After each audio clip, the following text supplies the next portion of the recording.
help you with life on the road or just life in general? Sure, absolutely. Yeah, I grew up my family went to church when I was a kid, but I was about 8 or 9 years old before it became a real thing for me and before I had accepted Jesus personally into my life.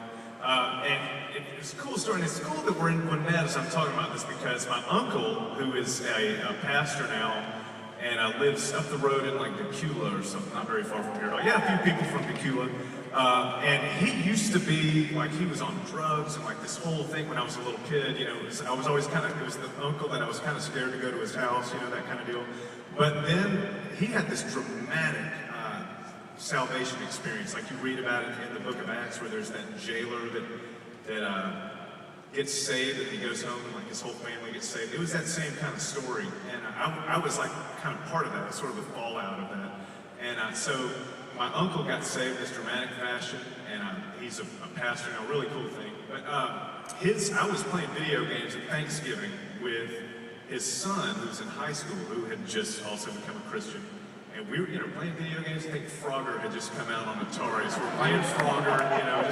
Just picture this, and we're just talking, and I'm just asking a bunch of questions about heaven and what happens when you die, and just kind of got to this point where we're like, okay. And he was like, "Do you want to pray and become a Christian tonight?" And I was like, "Yes." So it's cool that I have this.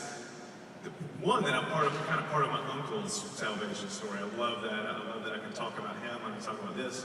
And I also love that it happened on Thanksgiving. So every year at Thanksgiving, I can, the thing that I'm thankful about is my salvation. So it's a neat story. So, and then what was the second one? The scripture. I'm going to cheat. I've got a couple. I've always, just through the years, as we've, signed our names on our pictures and things like that, I've always written Jeremiah, not always, usually, right? Written Jeremiah 33:3, which is God's talking to the Israelites. Obviously applies to any of us now, that and he's saying to call to me, and I will reveal great and unsearchable things that you don't know.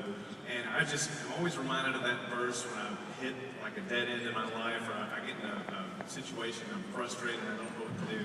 It's just this gentle reminder from God that he wants us to pray to him and cast all of our cares and all of our sorrows on him. And I think a lot of it, and being a parent now, I've kind of realized that I think it's not really a trick. I don't think God plays tricks on people, but I think the deal is he's saying, like, if you've got a problem, come to me. I think he wants us to spend that time with him. I think that's just the big thing that I've learned through the years is God just really covets our time and wants to spend time with him. So just through the years, having just the opportunities and as I've gone through different seasons of life to be able to pray and spend time with God has been a big thing. The other thing, I'll just go real quick also, Romans 8:31, if God's for us, who can be against us?